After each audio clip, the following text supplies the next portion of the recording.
ओम शांति।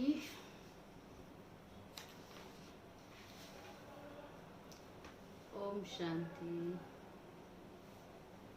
कल की मुरली याद आ रही थी कि सुन के बस मैं तुझको नजर आऊं और तू मुझे नजर आए। बाबा ने कहा ना, अपने को आत्मा समझे और बाबा को ही देखे, दूसरे को भी आत्मा देखे। आज भी बाबा ने कहा कोई आस नहीं करनी है, एक ही आस हो कि अभी हमें कर्मातीत बनना है, अभी हमें संपूर्ण बनना है, संपन्न बनना है। उसी के लिए पुरुषार्थ करें, उसी के लिए मेहनत करें। इसीलिए बाबा आज अंडरलाइन कराता है, जैसे कल भी बाबा ने कहा सूरदास है तो अच्छा है, ना देखेंगे ना बोलेंगे। आज भी बाबा कहते hear no evil, see no evil, talk no evil और do no evil, think no evil. जब ये पांचों बातें हमको पक्का होंगी तो जो हम सबका लक्ष्य है संपन्न संपूर्ण बनने का, कर्मातीत बनने का, मैं समझती हूँ मुश्किल नहीं लगेगा। हमको कर्मातीत बनने में मुश्किलात ही आती है कि हम कुछ ना कुछ उल्टा सीधा सुनते हैं, बोलते हैं, देखते हैं, करते हैं और सोचते हैं।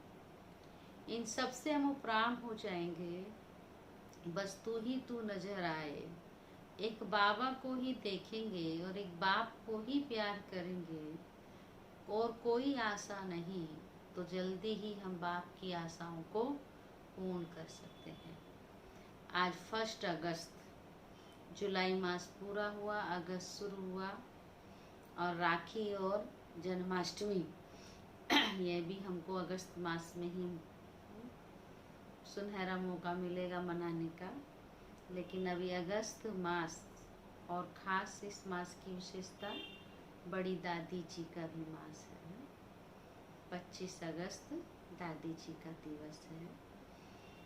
तो देखो हर महीने कोई ना कोई महान आत्मा, महारथी यादगार दिवस बना के गई है, वरदानों से झोली भरती रहती है। जुलाई बड़ी दीदी मनमोहनी दीदी जी का था और अगस्त बड़ी दादी जी का, जो दोनों की कंपनी, दोनों का साथ, कहते 2 शरीर एक आत्मा, इतना दोनों में प्यार था, इतना एकता थी, एक ने कहा और दूसरे ने माना। ऐसा था दीदी जी और दादी जी का साथ। इसीलिए साथ मास भी साथ साथ आया है, जुलाई और अगस्त।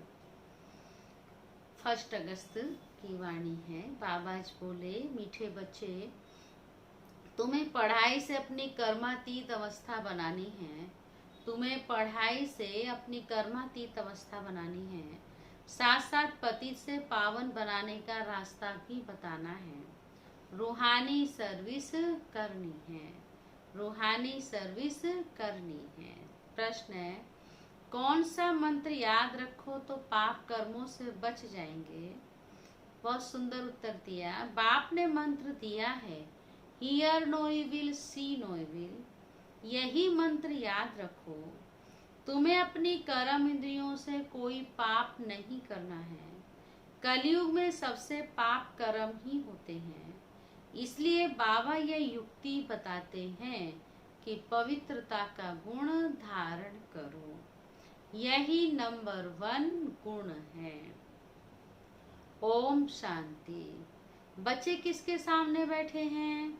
बुद्धि में जरूर चलता होगा कि हम पतित पावन, सर्व के सदगति दाता, अपने बेहद के बाप के सामने बैठे हैं। भल ब्रह्मा के तन में है तो भी याद उनको करना है। मनुष्य कोई सर्व की सदगति नहीं कर सकते। मनुष्य को पतित पावन नहीं कहा जाता। बाबा कहते बच्चों को अपने को आत्मा समझना पड़े। पहला पाठ है अपने को आत्मा समझना पड़े। हम सब आत्माओं का बाप वह है, वह बाप हमको स्वर्ग का मालिक बना रहे हैं। यह बच्चों को जानना चाहिए और फिर खुशी भी रहनी चाहिए। यह भी बच्चे जानते हैं कि हम नर्कवासी से स्वर्गवासी बन रहे हैं। बहुत सहज रास्ता मिल रहा है। क्या करना है? सिर्फ बाप को याद करना है और अपने में देवी गुण धारण करने हैं, अपनी जांच रखनी है। नारद का मिसाल भी है ना, गया था ना नारद लक्ष्मी कुंवर ने, तो कहा अपने को चेक कर लो। सिर्फ याद करना है और अपने देवी गुण धारण करने हैं। यह नारद का भी मिसाल है ना। ये सब दृष्टांत ज्ञान के सागर बाप ने ही दिए हैं। सुनते थे हम, लेकिन ये हम पर लागू होते हैं। ये बाबा ने दृष्टांत हम बच्चों के लिए दिए, ये पहले पता नहीं था। फिर बाबा कहते जो भी सन्यासी आदि दृष्टांत देते हैं वह सब बाप के दिए हुए हैं। भक्ति मार्ग में सिर्फ गाते रहते हैं। कछुए का, सर्प का, भ्रमरी का दृष्टांत देंगे, परंतु खुद कुछ भी नहीं कर सकते। बाप के हुए दृष्टांत भक्ति मार्ग में फिर रिपीट करते हैं। भक्ति मार्ग है ही पास्ट का। इस समय जो प्रैक्टिकल होता है उसका फिर गायन होता है। भल देवताओं का जन्मदिन अथवा भगवान का जन्मदिन मनाते हैं, परंतु जानते तो कुछ भी नहीं है। बाबा कहते अभी तुम समझते जाते हो। बाप से शिक्षा लेकर पति से पावन भी बनते हो और पतितों को पावन बनाने का रास्ता भी बताते हो। यह है तुम्हारी मुख्य रूहानी सर्विस। पहले पहले कोई को भी आत्मा का ही ज्ञान देना है। तुम कौन हो? आत्मा हो। आत्मा का किसको भी पता नहीं है। यह भी बाबा कहते तुम बच्चे अभी समझते जाते हो। बाप से शिक्षा लेकर पतित से पावन भी बनते हो और पतितों को पावन बनाने का रास्ता भी बताते हो। यह है तुम्हारी मुख्य रूहानी सर्विस। पहले पहले कोई को भी आत्मा का ज्ञान देना है। बाबा ये आज समझाते, कोई को भी पहले आत्मा का ज्ञान दो, तभी उनकी बुद्धि में परमात्मा का बैठेगा। तुम आत्मा हो। आत्मा का भी किसको पता नहीं है। आत्मा तो अविनाशी है। जब समय होता है आत्मा शरीर में आकर प्रवेश करती है, तो अपने को घड़ी घड़ी क्या समझना है? आत्मा समझना है। हम आत्माओं का बाप परम पिता परमात्मा है। वह परम टीचर भी है। यह भी हरदम बच्चों को याद रहना चाहिए। यह भूलना नहीं चाहिए। तुम बच्चे जानते हो वापिस जाना है। विनाश सामने खड़ा है। सतयुग में देवी परिवार बहुत छोटा होता है। कलयुग में तो कितने ढेर मनुष्य हैं। अनेक धर्म और अनेक मतें हैं। सतयुग में कुछ भी होता नहीं है। बच्चों को सारा दिन बुद्धि में ये बातें लानी है। ये पढ़ाई है ना, उस पढ़ाई में तो कितने किताब आदि होते हैं। हर एक क्लास में नए नए किताब खरीद करने पड़ते हैं। सच बात है ना। एक क्लास पूरा हुआ, अगले साल किताब, सब कुछ नया खरीदना पड़ता है। कितने खर्चे हैं। यहाँ तो कोई भी किताब व शास्त्रों की बात नहीं है। सहज बाबा कहते हैं इसमें तो एक ही बात है, एक ही पढ़ाई है। यहाँ जब ब्रिटिश गवर्नमेंट थी, राजाओं का राज्य था, तो स्टैंप में भी राजा रानी के सिवाय और कोई का फोटो नहीं डालते थे। आजकल तो देखो भक्त आदि जो भी होकर गए हैं उनको भी स्टैंप बनाते रहते हैं, तो होते रहे। इन लक्ष्मी नारायण का राज्य होगा तो चित्र भी एक ही महाराजा महारानी का होगा। ऐसे नहीं जो पास्ट देवताएं होकर गए वह चित्र मिट गए हैं, नहीं। पुराने थे, पुराने देवताओं के चित्र बहुत दिल से लेते हैं, क्योंकि शिव बाबा के बाद है नेक्स्ट देवताएं। तो ये सब बातें तुम बच्चे धारण कर रहे हो और औरों को भी रास्ता बताओ। खुद भी धारण करो। बाबा कहते औरों को भी रास्ता बताओ। आत्मा औरों को भी रास्ता बताए, यह है बिल्कुल नई बात। तुमने ये सुनी थी और पद पाया, ये बात भी और कोई नहीं जानते। तुमको राजयोग कौन सिखला रहे हैं? परम पिता परमात्मा सिखला रहे हैं। महाभारत लड़ाई भी मशहूर है। क्या होता है सो तो आगे चल देखेंगे। कोई क्या कहते तो कोई क्या कहते हैं। दिन प्रतिदिन मनुष्यों को टच होता जाता है। कहते भी हैं वर्ल्ड वार लग जाएगी।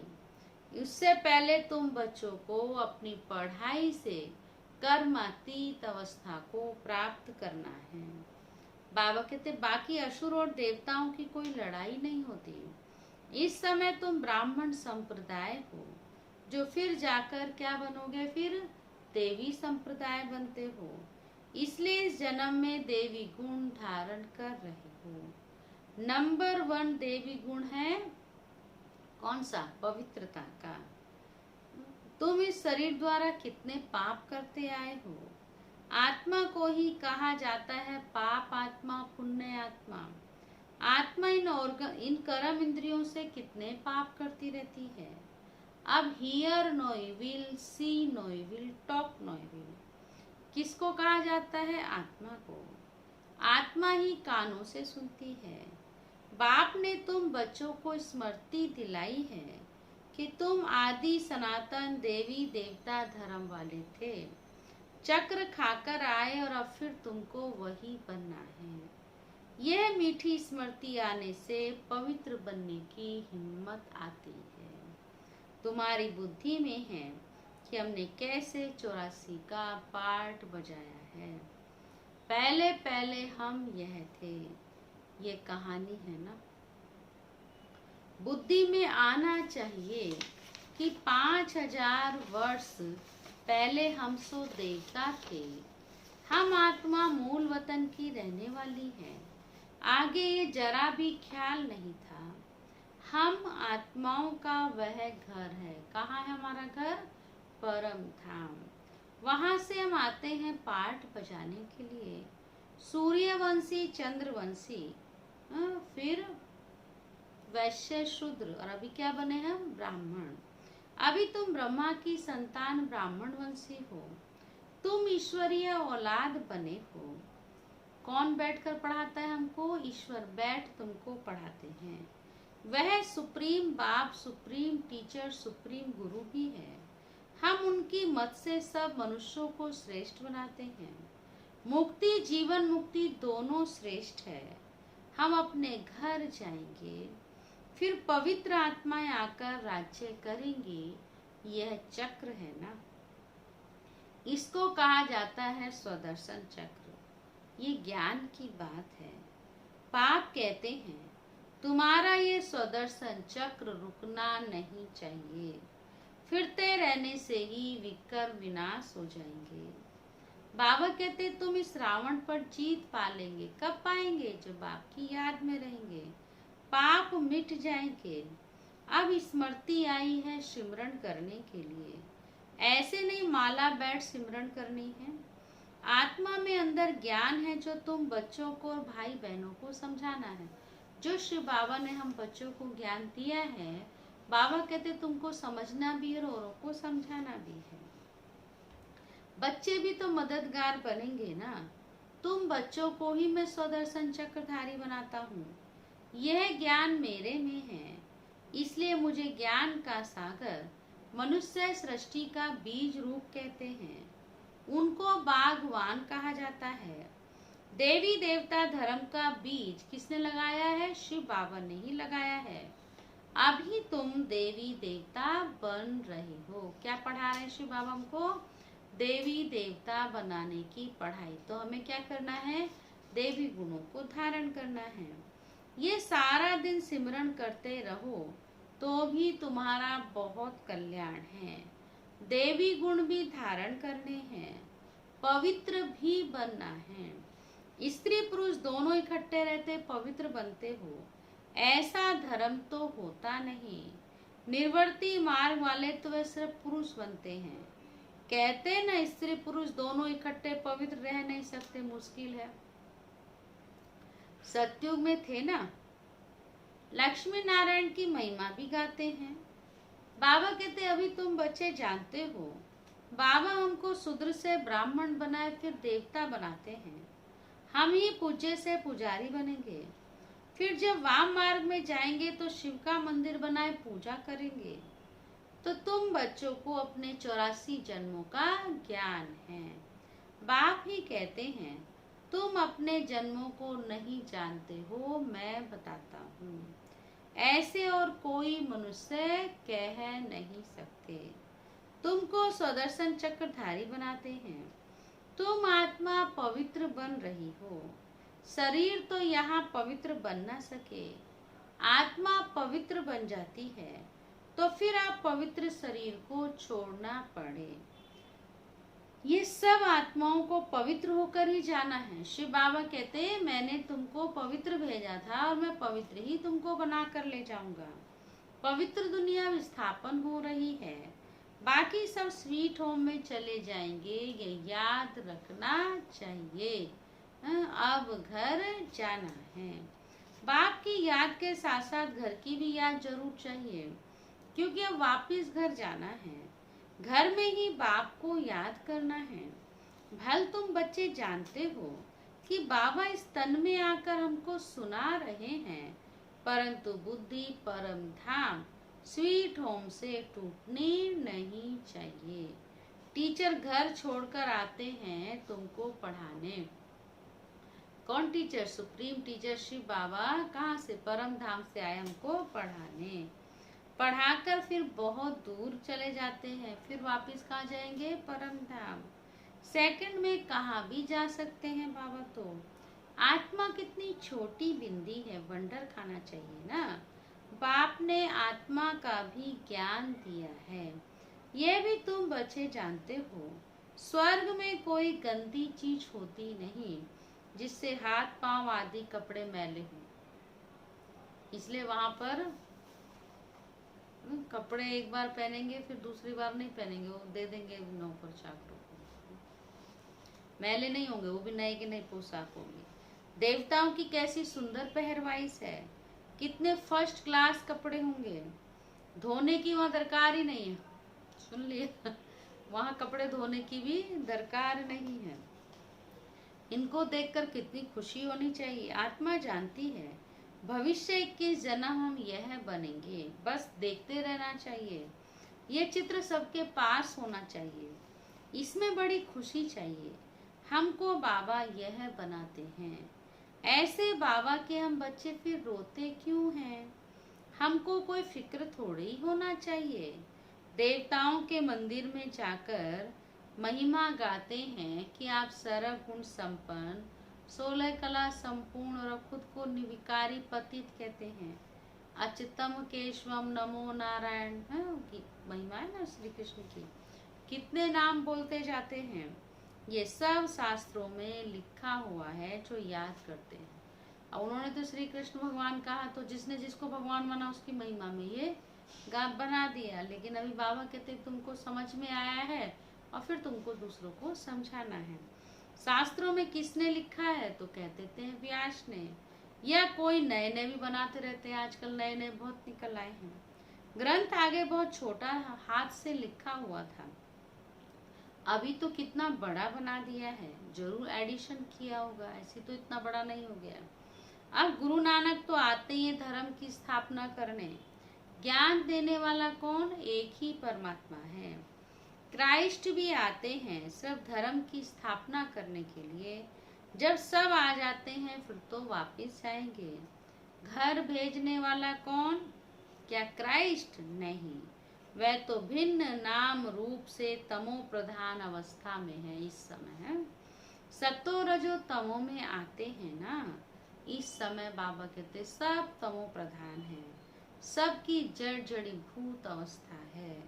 पुनर्जन्म लेते लेते इस समय सब धर्म वाले आकर तमो प्रधान बने हैं। अब सबको वापिस जाना है जरूर। फिर से चक्र फिरना चाहिए। पहले नया धर्म चाहिए जो सतयुग में था, तो बाप ही आकर आदि सनातन देवी देवता धर्म की स्थापना करते हैं। फिर विनाश भी होना है, तो स्थापना, विनाश और फिर है पालना। सतयुग में एक ही धर्म होगा, ये स्मृति आती है ना। सारा चक्र स्मृति में लाना है। अभी हम 84 का चक्र पूरा कर वापिस घर जाएंगे। तुम बोलते चलते क्या स्वदर्शन चक्रधारी हो? कौन हो? स्वदर्शन चक्रधारी। वह फिर कहते कृष्ण को स्वदर्शन चक्र था, उनसे सबको मारा। अकासुर बकासुर आदि के चित्र दिखाए हैं, परंतु ऐसी कोई बात है ही नहीं। बाबा कहते तुम बच्चों को भी स्वदर्शन चक्रधारी बनकर रहना है, क्योंकि स्वदर्शन चक्र से ही तुम्हारे पाप कटते हैं, आसुरीपना खत्म होता है। जब बिजी रहेंगे, स्वदर्शन चक्र घुमाते रहेंगे तो व्यर्थ के लिए टाइम ही नहीं है, तो फिर ना बुरा सुनेंगे ना बुरा देखेंगे। इसलिए बाबा कहते स्वदर्शन चक्र घुमाते रहो, तो इससे आसुरीपना स्वतः ही खत्म हो जाएगा। देवता और असुरों की लड़ाई तो हो नहीं सकती जो दिखाया है शास्त्रों में, क्योंकि असुर है कलयुग में और देवताएं हैं सतयुग में, बीच में है संगम युग। शास्त्र है ही भक्ति मार्ग के, ज्ञान का तो नाम निशान नहीं।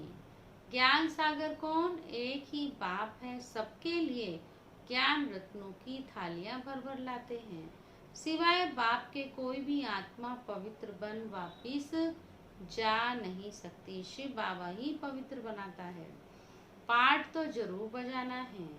तो अब अपने 84 के चक्र को भी याद करना है। हम अभी सतयुगी नए जन्म में जाते हैं। ऐसा जन्म फिर कभी नहीं मिलता। शिव बाबा फिर ब्रह्मा बाबा, लौकिक पारलौकिक और यह है अलौकिक बाबा। इस समय की ही बात है। इनको अलौकिक ज्ञान कहा जाता है। तुम बच्चे शिव बाबा को सिमरण करते हो, ब्रह्मा को नहीं। भल ब्रह्मा के मंदिर में जाकर पूजा करते हैं, वह भी तब पूजते हैं जब सूक्ष्म वतन में संपूर्ण अव्यक्त मूर्त होते हैं। ये शरीरधारी पूजा के लायक नहीं है। यह तो मनुष्य है ना, मनुष्यों की पूजा नहीं होती। ब्रह्मा को दाढ़ी दिखाते हैं तो मालूम पड़े कि यहाँ का है। सच्ची बात है ना, मनुष्य सृष्टि का है। देवताओं को दाढ़ी होती है? नहीं। तो ये सब बातें बाबा कहते तुम बच्चों को बाप ने समझा दी है, फिर तुम्हारा काम है औरों को समझाना। तुम्हारा नाम बाला है, इसलिए तुम्हारा मंदिर भी बना हुआ है। सोमनाथ का मंदिर कितना ऊंच से ऊंच है। सोमरस पिलाया, फिर क्या हुआ? फिर यहाँ भी दिलवाड़ा मंदिर देखो, मंदिर हूबहू यादगार बना हुआ है। नीचे तुम तपस्या कर रहे हो, ऊपर में है स्वर्ग। मनुष्य समझते हैं स्वर्ग कहीं ऊपर में है। मंदिर में भी नीचे स्वर्ग कैसे बनाए? तो ऊपर छत में बना दिया है। बनाने वाले कोई समझते नहीं हैं। बड़े बड़े करोड़पति हैं, उनको ये समझाना है कि तुमको अभी ज्ञान मिला है तो तुम बहुतों को दे सकते हो। जो बाबा से हमने लिया है, बाबा कहते हो तुमको औरों को देना है। अच्छा, मीठे मीठे सीखी लदे बच्चों प्रति माता पिता बाप दादा का याद प्यार और गुड मॉर्निंग। रूहानी बाप की रूहानी बच्चों को नमस्ते। हम रूहानी बच्चों की रूहानी बाप दादा को भी गुड मॉर्निंग, नमस्ते नमस्ते नमस्ते। धारणा के लिए मुख्य सार पूरी मुरली का निचोड़ है। अंदर से आसुरी पने को समाप्त करने के लिए चलते फिरते स्वदर्शन चक्रधारी होकर रहना है। सारा चक्र स्मृति में लाना है। सेकंड पॉइंट, बाप की याद के साथ साथ क्या करे? बुद्धि परम धाम घर में भी लगी रहे। बाप ने जो स्मृतियां दिलाई हैं, उनका सिमरन कर अपना कल्याण करना है। बाप ने जो स्मृति दिलाई है, उनका सिमरन कर अपना कल्याण करना है। वरदान है संपूर्ण आहुति द्वारा परिवर्तन समारोह मनाने वाले, संपूर्ण आहुति द्वारा परिवर्तन समारोह मनाने वाले दृढ़ संकल्पधारी भव। बहुत अच्छा वरदान दिया बाबा ने। जैसे कहावत है, धरत परिये धर्म ना छोड़िए, तो कोई भी सरकमस्टांस आ जाए, धरत परिये धर्म ना छोड़िए, तो कोई भी सरकमस्टांस आ जाए, माया के महावीर रूप सामने आ जाए, माया के महावीर रूप सामने आ जाए, लेकिन धारणाएं ना छूटे। संकल्प द्वारा त्याग की हुई बेकार वस्तुएं भी, संकल्प द्वारा त्याग की हुई बेकार वस्तुएं संकल्प में भी स्वीकार ना हो। सदा अपने श्रेष्ठ स्वमान, श्रेष्ठ स्मृति और श्रेष्ठ जीवन के समर्थी स्वरूप द्वारा श्रेष्ठ पाठधारी बन श्रेष्ठ संकल्प को स्वीकार करें। सदा अपना श्रेष्ठ स्वमान, श्रेष्ठ स्मृति और श्रेष्ठ जीवन के समर्थी स्वरूप द्वारा श्रेष्ठ पाठधारी बन श्रेष्ठता का खेल करते रहो। कमजोरियों के सब खेल समाप्त हो जाए। कब तक खेलते रहेंगे कमजोरियों के खेल? कमजोरियों के खेल सब समाप्त हो जाएं। जब ऐसी संपूर्ण आहुति का संकल्प दृढ़ होगा, तब परिवर्तन समारोह होगा। इस समारोह की डेट अब संगठित रूप में निश्चित करो। सुना, बाबा को ऐसा समारोह चाहिए। स्लोगन है, रियल डायमंड बनकर, रियल डायमंड बनकर क्या करें? डायमंड की विशेषता क्या है? चमकता है। तो रियल डायमंड बनकर अपने वाइब्रेशन की चमक विश्व में फैलाओ। रियल डायमंड बनकर, रियल डायमंड की अपनी अलग एक चमक होती है, तो रियल डायमंड बनकर के विश्व में अभी ऐसी पावरफुल वाइब्रेशन के वाइब्रेशन विश्व में फैलाओ। अभी ये सेवा करो। ओके, चलें अब हम शिव बाबा को बहुत प्यार से याद करेंगे। ओके, ठीक है। शुक्रिया बाबा, शुक्रिया बाबा का। थैंक यू करेंगे।